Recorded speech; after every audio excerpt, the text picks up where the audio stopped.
Yo guys, welcome to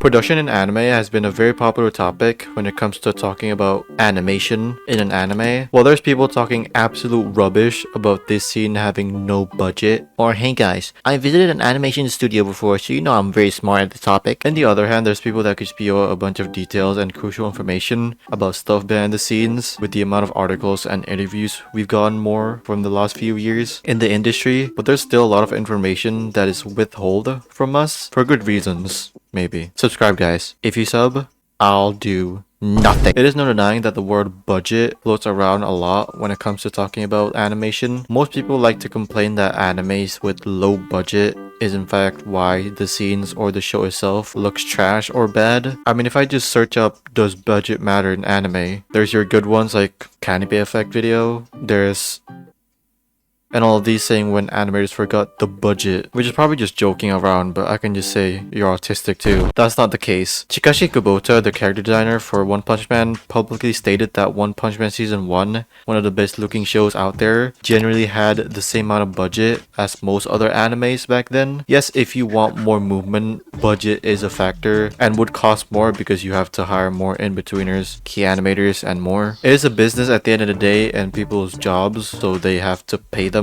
But people like to assume that more budget means better production values. We know that animators get paid in a per cut basis. Of course, it varies in different shows or studios. No matter how complex or harder the cut is, the animator doesn't get paid more. Likri, I think that's how you say your name, stated that when she worked on anime, you don't get paid more for how dynamic or harder your cut is. But when she worked on a non-Japanese show like Castlevania, she got paid more by making her cut more complex. The clearer way to ensure how good a show will look is the staff. There are directors and animation producers that can pull a lot of talent inboard just from pure connections and previously working with them. I think a really good animation producer can be a great factor for a show or that particular team in that studio. There are a lot of talented directors or animators that tries to carry a whole show with their own ability and connections, but in the end you need the backing of a studio to have people manage the resources, contacting people, and other stuff. Another factor is time. Mostly, if not all the time now, if there is a production meltdown, crash, delays, blah blah blah, it is a shortage of time, not money. The only one I know that had a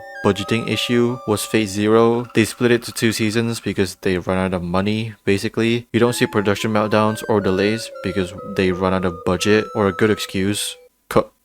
David 18. Maybe that could be a valid excuse because another lockdown might happen. Animes get played with tight deadlines. Tight deadlines lead to more problems like miscommunications, rushing of course, and that's why production gets messy and even crashes. Yes, you can be like Mappa or Cloverworks that can put a lot of manpower and split the teams a lot more for different episodes to be worked on at the same time in a tight deadline while still having great looking animation and maybe creating some enemies along the way. Before more studios and shows, that's not really something you can get easily, but now most studios can really rely a lot on Twitter animators to just animate stuff so that it can look good but get the bare minimum amount of time, then just gets demotivated to even work in the industry. A lot of young animators have said how hard it is for newcomers to join the industry, and sometimes they just lost the flair to animate anymore, for anime at least. For better or worse, productions that has a lot of issues with schedules and stuff are more expensive compared to like KyoAni and Ufotable shows that has a great schedule, because you need to hire more people from outside of the studio to do like doga, background art, ginga a lot more, and for outsourcing episodes that of course gonna cost more because you're using outside help. As I've said, animators get paid in a per cut basis and varies between different projects. For the other people on other roles, there isn't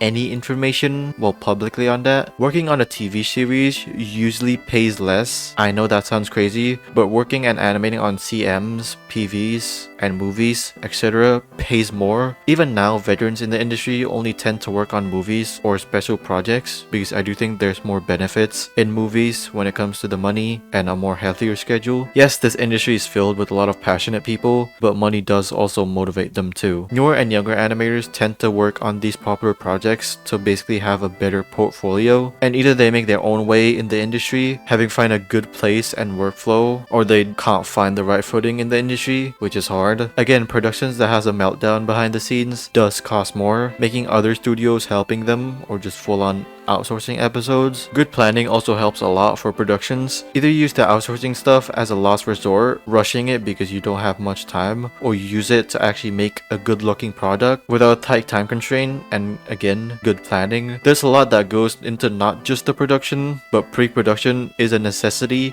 if it flows well. But why don't they just not rush the show itself? It's a bit complicated. Most studios can't fund to make anime themselves. They can, but there's a lot of risk that is if the show itself doesn't do well, then GG bankrupt time. Time to, I don't know, hand over some tissues. There's things called passion projects where studio fund the anime themselves mostly. Q&A and Ufotable fund their own show. There's a lot of other studios that do it too. Studios need other producers slash committees to fund the anime. They can't stay afloat as a business if they fund all their own projects by themselves. That's why schedules slash deadlines are not in their control mostly, because they don't fund the show. Of course, I think shows like My Hero, if they had more time for the recent seasons, My Hero would be as popular like the first 3 seasons, definitely. But that's just Bones' money-making project. Producers from other companies comes to studios to adapt light novels, manga, etc. Then the producer or higher-ups in the studio picked up the show, and yes, they see how much time they have for the project. So MAPPA did see that they only had 8 months to produce the first final season of Attack on Titan. Committees fund the project. It could be more than one company to negate risks. Depending how much money they put in, they can get a better leeway on the schedule or even how the show will look. Like Chainsaw Man, the producer and director wanted a more uniform art style, so it's more accessible for normies,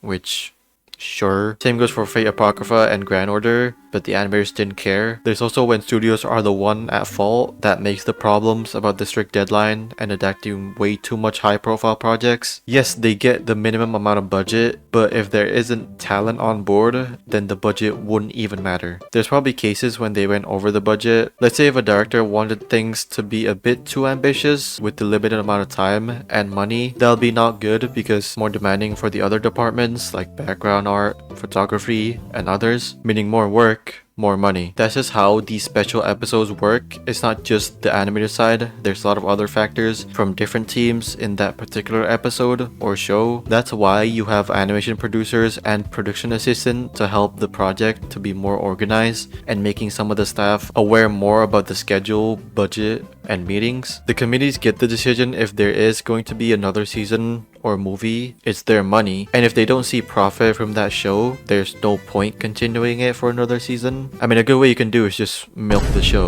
Or if you're KyoAni and Ufotable that fund their own projects, that's why they have a better hold for the schedule and the decision to the projects. They also do everything in-house mostly, so that's less money spent for the production because you're not hiring people outside of the studio. There's also licensing animes. I'm not talking like Shueisha, Kodansha. I think that's just more for manga, not anime. Licensing is important for making the show slash series more popular or more profitable. There's not much information about how much money it is licensing a show. We know that it is expensive. Sometimes it can be a bit too overboard, like with Amazon that can overbid a bit too much, like $200K per episode, meaning $2.6 million for a 13 episode show. That's a bit, yeah. Of course, companies have their own way of what they want to promote more. Chinese companies only care about their domestic market. Same for other companies in Southeast Asia. Depending on the license, it can cost more on where you want to release it. Companies like Netflix and Amazon are worldwide licensed, while others like Sentai Filmworks only care about NA and such. This is because it's less risk because different countries like different things, and some shows that are more popular in that region. Shows like Idols and Uma Musume, only Japanese people care about that and sells really well there, so there's no point licensing it on other regions. Shows that have a lot of fan service or action tend to do well in NA, and anything sport related it'll do well in South America. Licensing has time restrictions too. If a company doesn't see the benefit on renewing the contract, then they would just leave and get another company to license it. That's just business at the end of the day. There's a lot of stuff about the industry that's not public, but I tried everything to showcase what's on the interwebs Thank you, SakugaBlog. Of course, there's probably stuff I got wrong, so yeah. Anyways, thank you guys for watching this video. If you like this video, leave a like. If you hate it, leave a like. Comment down below what are your thoughts about, I don't know, anime. And yeah, hopefully you guys enjoyed the video. See you guys next time.